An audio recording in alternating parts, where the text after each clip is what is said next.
David said this a minute ago, but as you're coming in, go ahead and take a look at this question we have on the slides. What do you wish was different about the ways that you support podcast assignments at your institution? And feel free to throw those answers in the chat.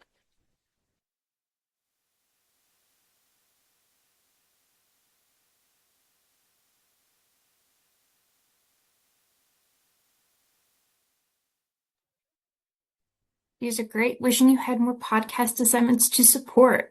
Definitely. I feel like one of the things with doing this kind of work is trying to figure out who on campus is doing the thing so you can collaborate and kind of make sure that everybody's supporting each other in the best possible way.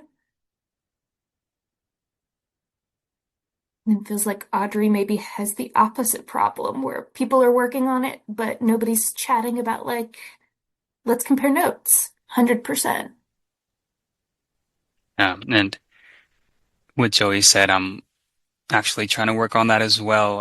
Our multimedia spaces are very limited in terms of capacity here at UNLV, so I'm trying to get some podcasting kits so we're not restricted to just teaching in the multimedia spaces, where we can only fit about 4 to 5 people, and actually getting some kits that we can set up in larger spaces.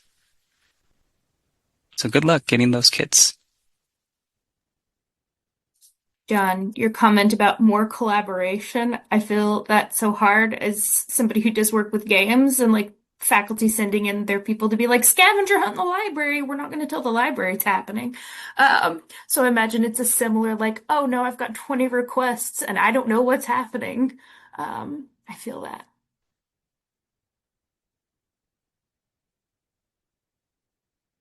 hmm Lisa having similar problems about, hey, if you're going to send students to me, please let me know so we can make this useful for everyone.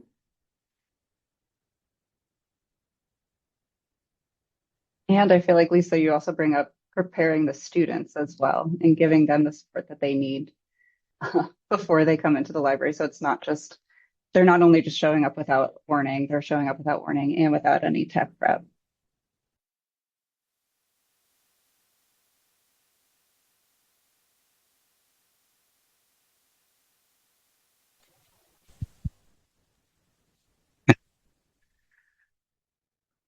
ATU Media Lab talking about like basic standards.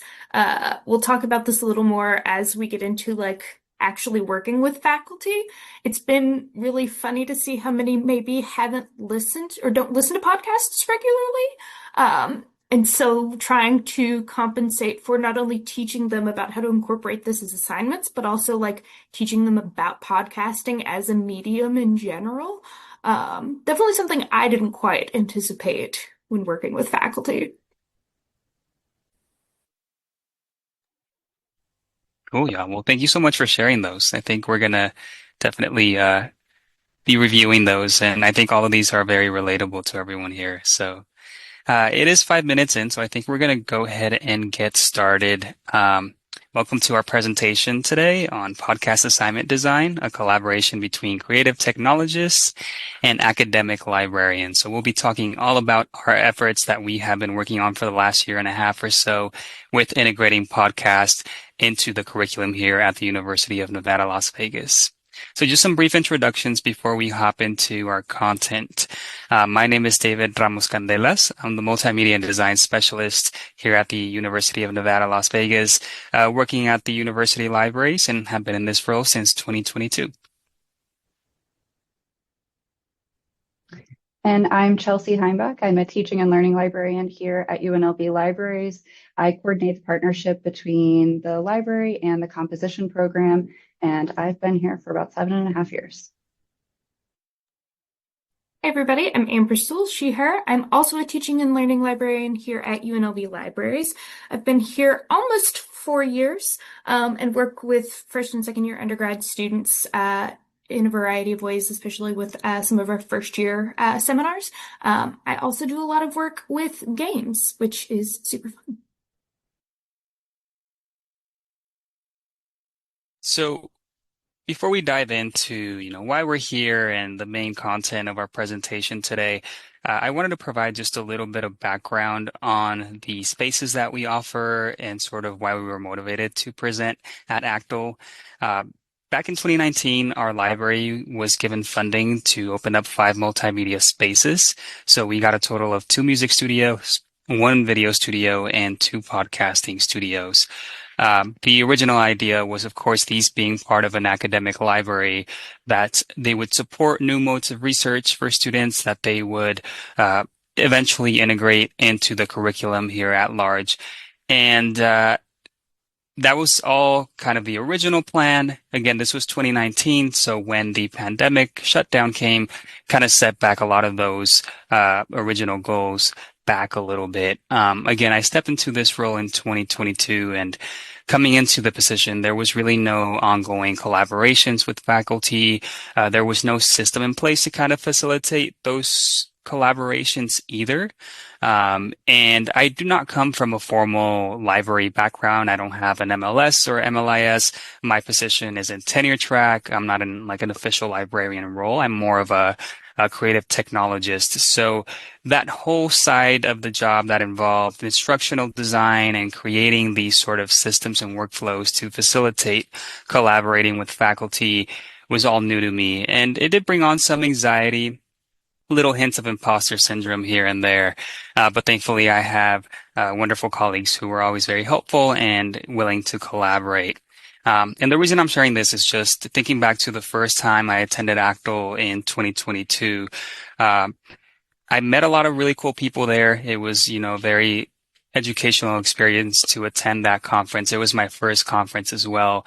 But one of the things that stood out to me was just how many people had similar jobs as mine and also had a very similar story as to how they came into this job without necessarily having the instructional piece or the library piece stepping into it.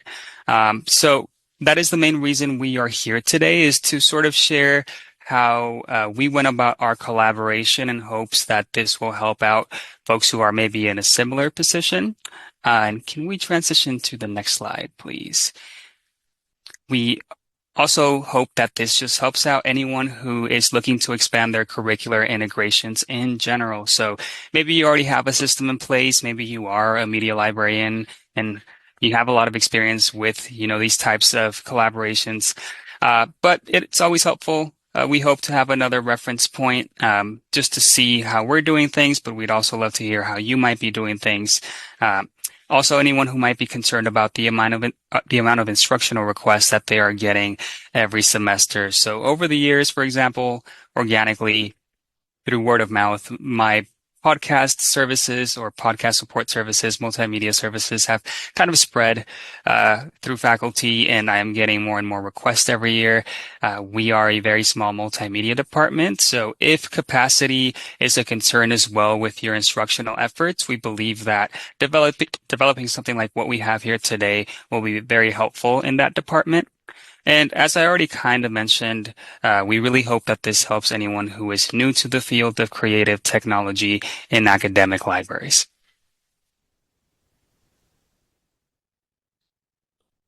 All right, so I'm going to provide just a big picture overview of what we've made so far. Over the past year, we've worked together to create a process to improve our support of faculty who are trying to integrate podcasting assignments in their classrooms. And the backbone of this process really relies on a few of these resources. I'd say the central resource is this partnership framework that we've developed, which provides faculty with 3 different tiers of podcasting assignments and outlines how we would work together to support that assignment. So it's a really good central looking place to feel like these are the ways that this could work together, and tries to make it really tangible to those who are reading it. Secondly, after reviewing many podcast grading rubrics, we crafted a rubric of our own in order to not leave faculty hanging and developing their own ways of assessing this work. Because we find it can be really one of the most challenging parts of developing a new assignment is figuring out how you're going to assess that student work, how you're going to grade it, how you're going to communicate to students what's expected of them. And so we wanted to create a template for students or for faculty to use or to adapt to their own needs. David also did an amazing job creating a student-facing guide. So this is something that addresses some of what Lisa was talking about in the chat earlier about how faculty don't necessarily want to offer a ton of tech support to students when they're doing an assignment like this. And we don't want to be caught off guard and not have anything to very clearly walk them through it. And so, again, David developed this really beautiful student-facing guide to provide a lot of the resources that students might be looking for and answer some of those tech questions to try to get ahead of that. Last but not least, we hosted a faculty lunch and learn, which I'll dive into a little bit later. And this was where we kind of presented these different materials and shared them with the campus.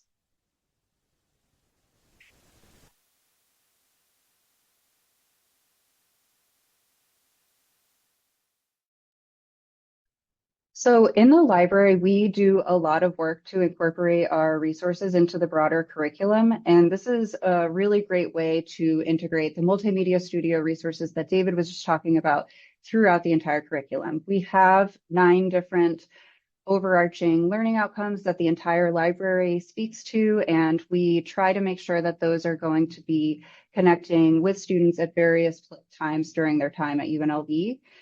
We also have a history of working with open pedagogy assignments through things like Wikipedia and zines. And so expanding this to podcasts really made a lot of sense with the multimedia studios that we have available. And it was important to us to structure the ways that we could support and encourage students to create podcasts in a really meaningful way due to the amount of space that we have and, of course, just the limits of resources. We want to make sure that we were developing meaningful partnerships with faculty where students had a great amount of support and we're really developing research assignments that they could learn a lot from. And this would help us then manage the amount of multimedia instruction requests so that we weren't kind of just accepting hordes of students into the space without a really specific plan. And instead we could kind of create structures that to help mitigate some of that. Last thing I'll say here is that we really wanted to create a system that encouraged some of the more trying work and tough work of negotiating with faculty and setting boundaries. We really wanted to have that fall on those in our group with more positional power. And so that's another thing that we really kind of imbued into all of the different resources. Yeah, and just to add on a little bit to that last point Chelsea made about managing the amount of multimedia instruction requests. So just to give you an idea, for example, I am the person in charge of the daily operation of our spaces. I supervise 3 student assistants, and I also provide all of the instruction. So when your requests start getting a little bit out of hand, for example, I was teaching anywhere between 20 to 30 sessions per semester. I knew that it was growing at a rate where it was just going to be very difficult to keep up with. So developing these sort of resources and the system we created to collaborate with faculty just allows us to have clearer boundaries around the type of collaborations that we're interested in. And again, just more clearly communicating what you can support. So if you, again, are dealing with that sort of issue or are concerned about the future of the volume of requests you're getting, we think that developing something like this might really be helpful. Yeah. So to talk a little bit about how this collaboration actually works, first, it's really important that it brings together people from different You departments. might be muted, Amber. Hmm. No, I think you're good. Okay, cool. Never mind, it was me. My bad. Yeah, it was really important that this brings together people from different departments and different positions. So as Chelsea and David both talked about, it was important to have both academic faculty in Chelsea and myself and administrative faculty in David, because our roles require different ways that we interact with our patrons and our faculty. We all bring different amounts of expertise and different spheres of expertise to this collaboration. So, for instance, David has a ton of experience with sound design and production and teaching students how to use these technologies really well. As I mentioned, I research podcasts as part of my work as tenure track faculty, and do a lot of work with podcasting as a way to make scholarly information accessible to the general public. And then Chelsea has a ton of really great experience working with faculty on integrating open pedagogy assignments into their classrooms, working with Wikipedia and zines and other kind of multimedia formats that extend student knowledge outside of the classroom. So functionally, how this works, I'm about to walk you all through some of our online resources. So ideally, instructors will reach that first. We'd like them to preview our online resources so that when they meet with David or us, they have an idea of what we offer and what the collaboration entails on both ends. Of course, this isn't always going to be how people come to us. But in that beautiful world, David is kind of the person who receives these requests. And then David will be able to tell, is this something where I can refer them just to our online suite of resources? They don't really need to work with us. We've built that student support asynchronously. Is this something where maybe they need to have students come in and learn a little bit about the production, get some hands-on experience with the studios and with the software? Or is this something where this is really going to be an involved assignment design? And so Chelsea and I can be brought in to do that piece with the faculty to work through, how do I scaffold this? Which format is best suited for my learning outcomes? And how do I incorporate research into this medium? Like I said, I guess now we'll just walk through what these resources are. So as Chelsea mentioned, the partnership framework was really important for us to establish, first for ourselves to define what our boundaries were, but also to communicate these very clearly with faculty members. So it spells out step by step. If you are doing this kind of podcast, these are the ways we're willing to support you, or are capable of supporting you. Another thing this partnership framework does is outline 3 different types of podcasts that we've identified work really well for assignments. If any of you have ventured into the research on podcasting, it's kind of the Wild West when it comes to like how we talk about genre and format. So these 3 categories are borrowed from Christopher Drew's work on educational podcasts, and we found these really helpful for just having a frame to present to faculty, especially if they're not super familiar with podcasts as a way to receive information. So the first type we have is Quick Burst. This is a quick, super short podcast. If you listen to any kind of like, put this on while you get ready to get the news of the day, it's that kind of thing. It's so students can maybe catch their peers up on a concept that they did some class reading about.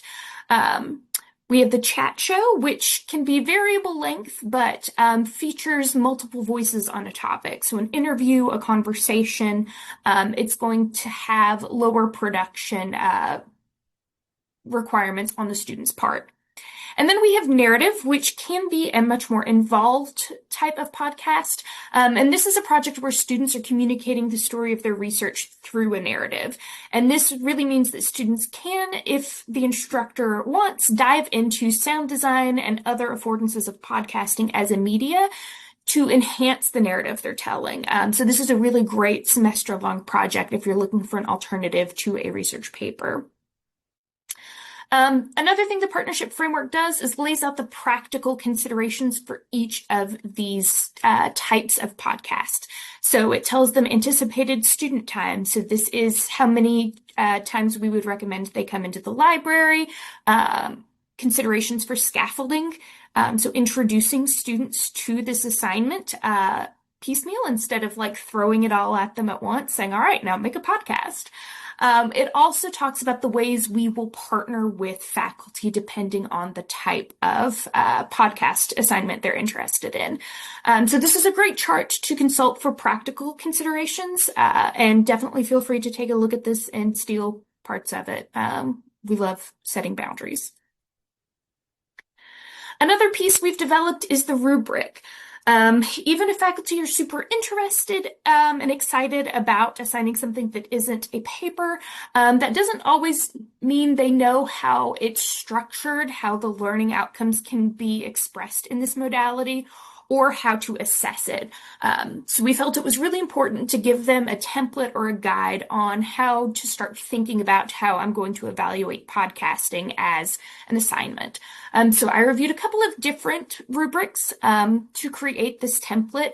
It's very general. It's meant to be as widely applicable as possible. This is available as a web page, but it's also available as a Google Sheet. So if instructors like the format of this, but they want to tweak it to fit their own learning objectives, that's something they can easily do.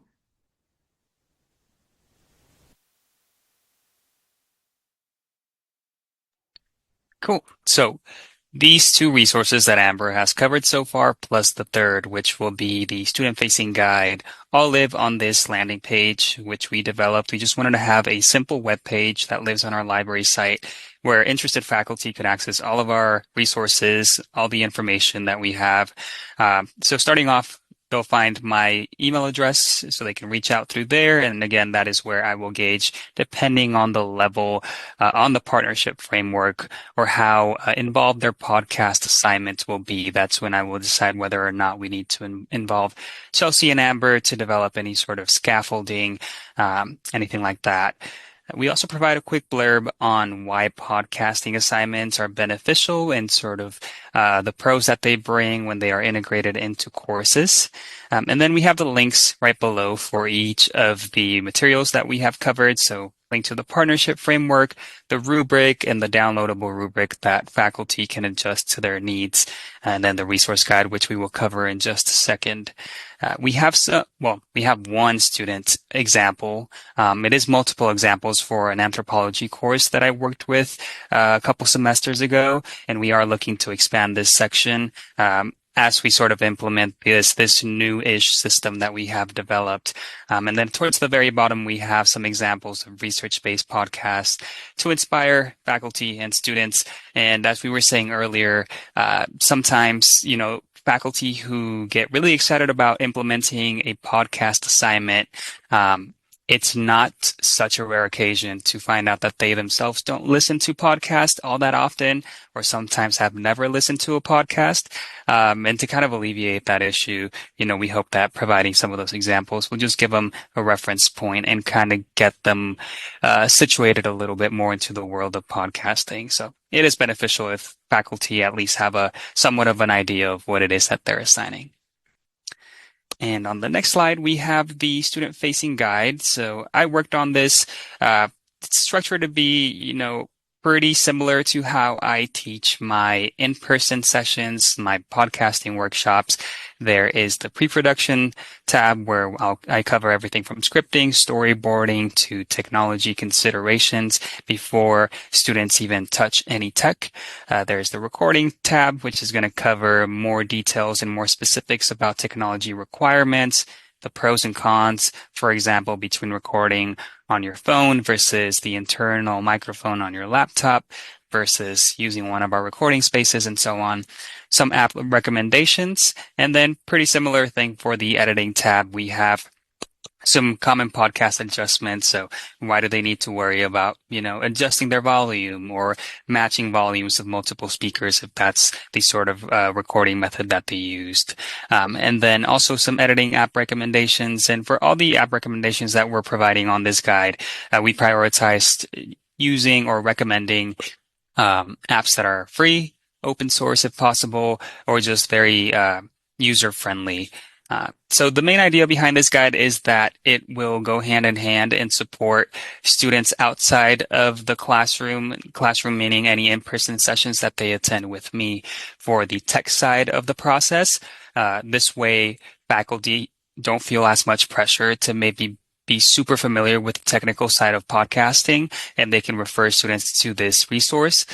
But also, let's say we have a faculty member who decided to integrate one of the lower tiered assignments on the podcasting framework or the partnership framework, and it's a podcast assignment that maybe is just replacing a discussion post or a PSA that isn't too involved and doesn't necessarily require us to get involved. They can simply use this guide and kind of substitute an in-person session. And again, this guide should cover all of the steps from beginning to end for students to be able to complete their project. And of course, on top of that, we always offer consultation. So if there were any gaps that we needed to fill, that's also an outlet.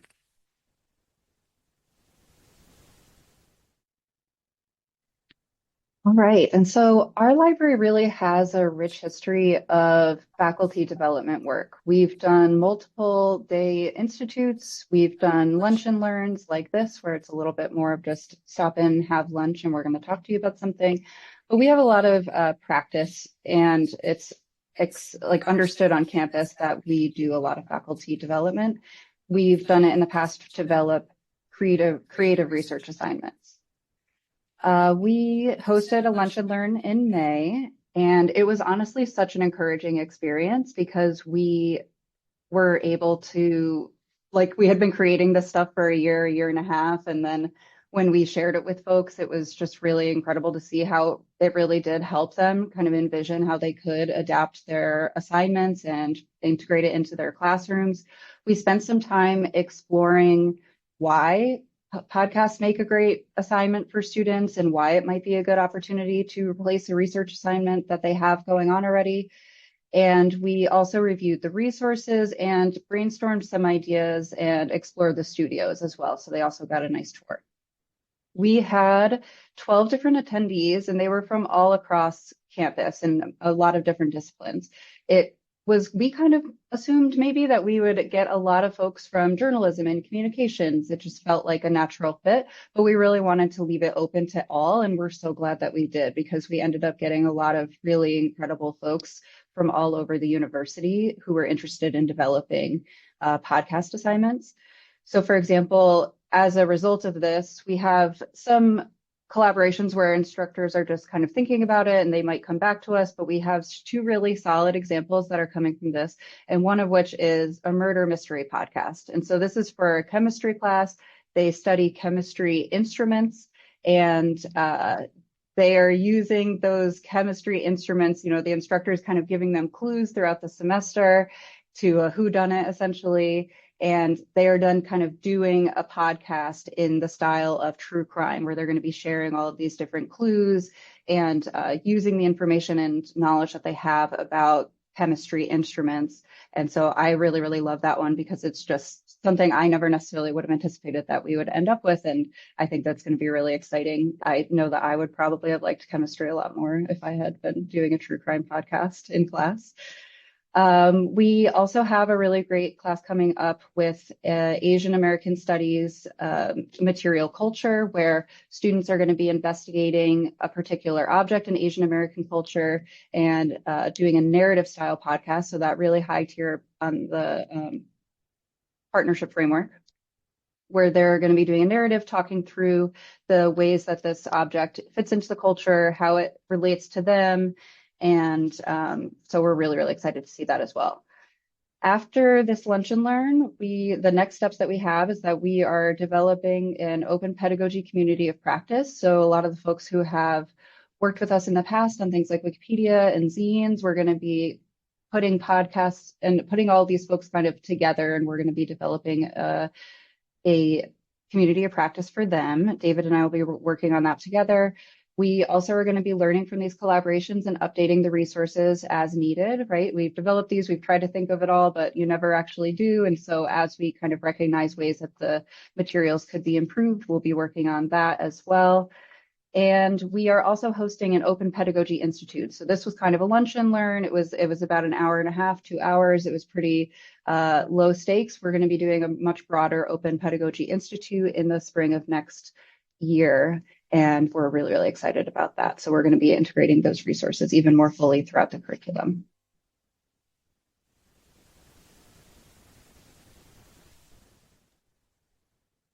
Cool. And before we wrap up for today, we really wanted to share some of the resources that we found extremely helpful as we were working on putting all of this together. I believe Scott Spicer is in the call, so shout out to you, Scott. Your book was extremely helpful.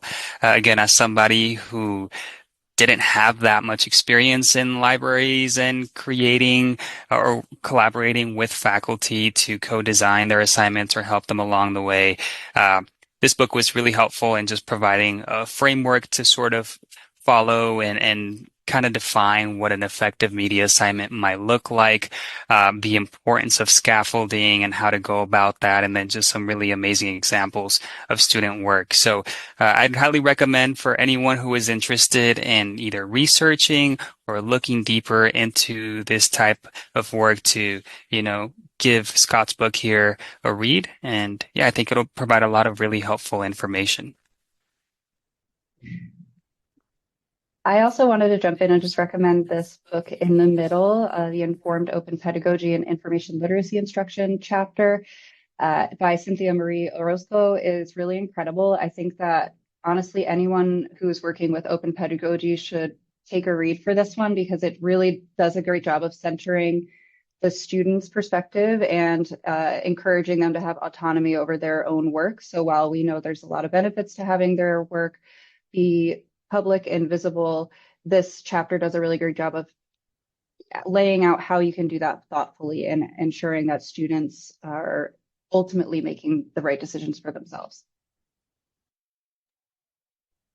And then coming at it from the scholarly podcasting research lens, this book by Ian Cook is a great place to get started. It's a collection of interviews that he has done, so it's really accessible with anybody who interacts with scholarly podcasting, which is, again, a term that has 50 different definitions depending on who you're talking to. In this book, it's literally anybody who touches on scholarly information and podcasting. So whether it is a scholar who creates podcasts on their areas of interest outside of academia, whether it's producing podcasts through your institution, teaching students how to use podcasts, it's a great place to kind of see what other people are doing and how they are considering podcasting as an information source. And if you wanted to check these out, we have a couple of different ways to get to all of our materials. That QR code will take you to the promotional material that we created to promote this work to faculty.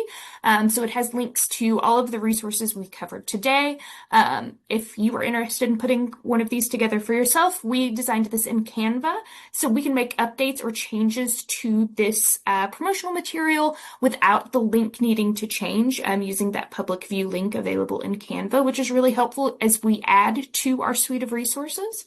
Down at the bottom, we have the bit.ly to access our slides. And then, of course, we have our email addresses because we would love to talk with you all more about these, share other resources we've loved. But that's all we've got. So what questions do you all have for us?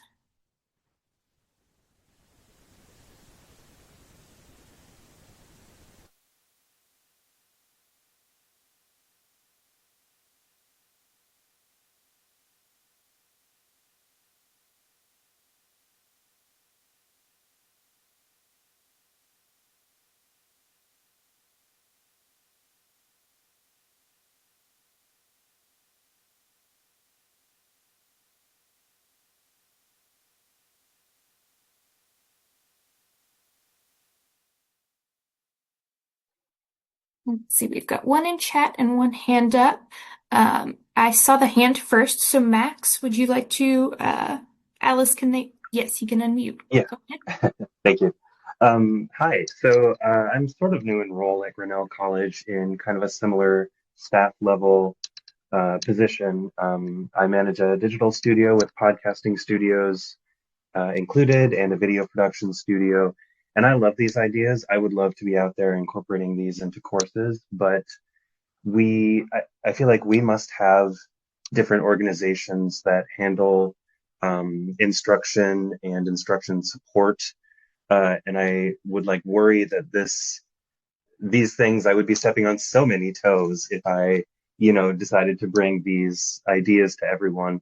I guess I'm just kind of wondering, do you have those administrative or intrapersonal hurdles of is this somebody's dedicated job, or do you just have kind of free reign to reach out to faculty?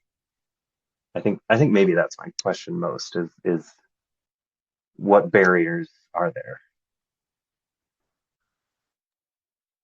I think that's a really great question. It's definitely something that we also have to think about.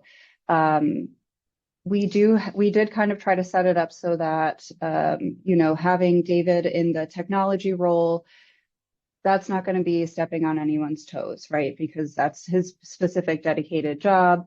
And then Amber and I work in an educational initiatives department. And so we work primarily with the general education curriculum at UNLV, so in the first and second years. And then we have an entire liaison department where that is their dedicated job is to partner with faculty to integrate information literacy into the curriculum. So it is a lot of different folks to maneuver and navigate. I'd say that that's in part why we created the partnership framework the way that we did, is because it kind of shows some of these things will require us to just look at this LibGuide. Some of these things will actually require a more robust partnership between my liaison librarian, either Amber or I, and David. So it kind of is part of how we've tried to address that is through the partnership framework. And I'd also say that I think that I kind of tried to touch on this a little bit earlier, but trying to, if you have allies within the library that you know would want to work with you on this, that could kind of help you tactfully step on those toes, is just essentially what I think that we did, right? It was, we said like, because our liaison librarians have really, really strong partnerships and relationships with their disciplinary faculty, but that doesn't necessarily mean that they want to learn a whole new skill of how to do a podcast so that they can support them if they want a podcasting assignment. So kind of framing it as we can kind of all support this together in the ways that our expertise fits. Yeah, and that was part of, so before we hosted the Lunch and Learn, we actually did a session with our liaison librarians to say, hey, based on our areas of interest and expertise, we've developed this suite of resources. Here they are. We would love for you to promote them to faculty. If faculty come to you, we want you to know what they're talking about, and kind of explained using that partnership framework, here's where your information or expertise would be valuable in this type of podcast. So communicating very clearly, like, we just developed these things that are out there, and we're open to your thoughts, and collaboration was kind of our approach. Yeah, and to kind of address Chelsea's question in the chat, Chelsea's wondering if we have seen an increase in the number of podcast assignments since we distributed these materials. So the timeline's a little tricky. We officially shared these materials at the end of this past spring semester, so it was around May, right at the time when, everyone is getting ready to leave campus, go on vacation. Um, so we are curious to kind of see how that impacts the volume of requests we're getting in the fall, and to see if any of these faculty are using the resources that we created. We do have those two that Chelsea already mentioned, and those came about because during the Lunch and Learn, we asked if there were any interested faculty who wanted to try out a more involved podcast assignment, something along like the narrative tier on that partnership framework, and we had those two faculty members interested. I think for right now, the three of us are kind of on the same page that two, maybe three of those really involved podcast assignments are probably a good sort of limit for this first semester of us trying things out. And then on top of that, I still have my regular professors who will be reaching out with the sort of like less involved, lower tier podcast assignments, who have been coming to me for the last couple of years. But yeah, so far we have those two, but we are very excited to kind of see any new faculty members who want to approach things using this sort of like newly structured system we have here.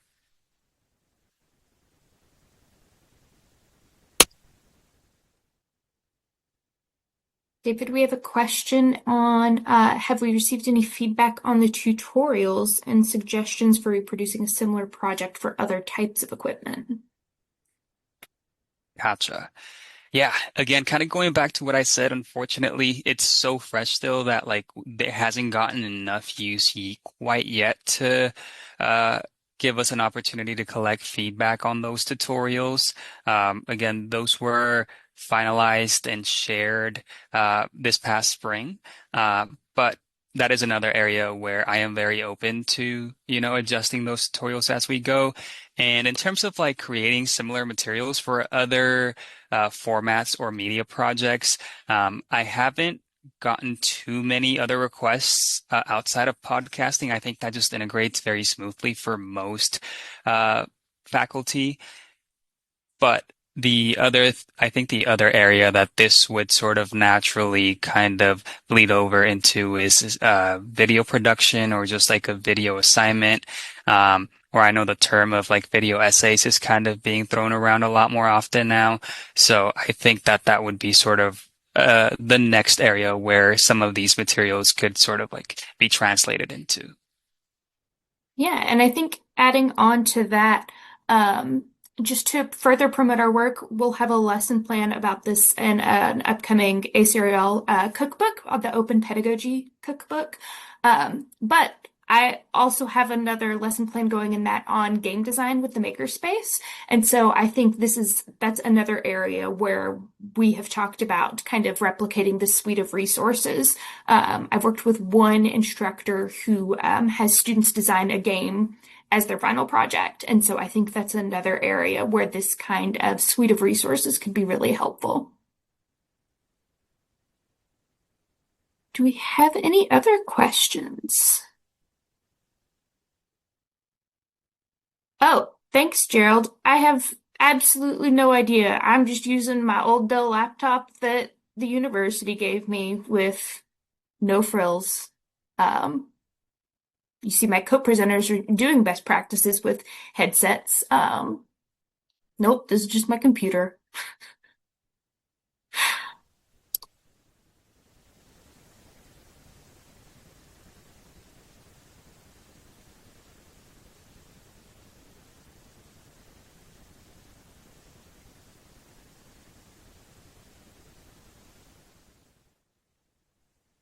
Well, just going to make a quick announcement. I'm sure y'all already heard about this if you attended the opening session for the conference yesterday. Um, I found out about it today, kind of, but don't tell my boss. But yes, UNLV will be hosting the next ACTAL in 2026, the in-person conference. So if y'all have any questions about anything Vegas, feel free to reach out to us ahead of time, and we're happy to share any recommendations.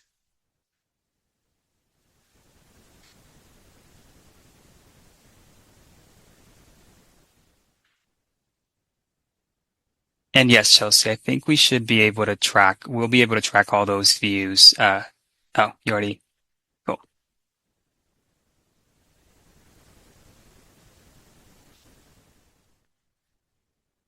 Great. Well, thank you so much for the presentation, and I'll let folks have, I guess, an extra 5 minutes to gather themselves before we jump into projections here in a bit. So I hope you all have a good afternoon, and I'll see you soon.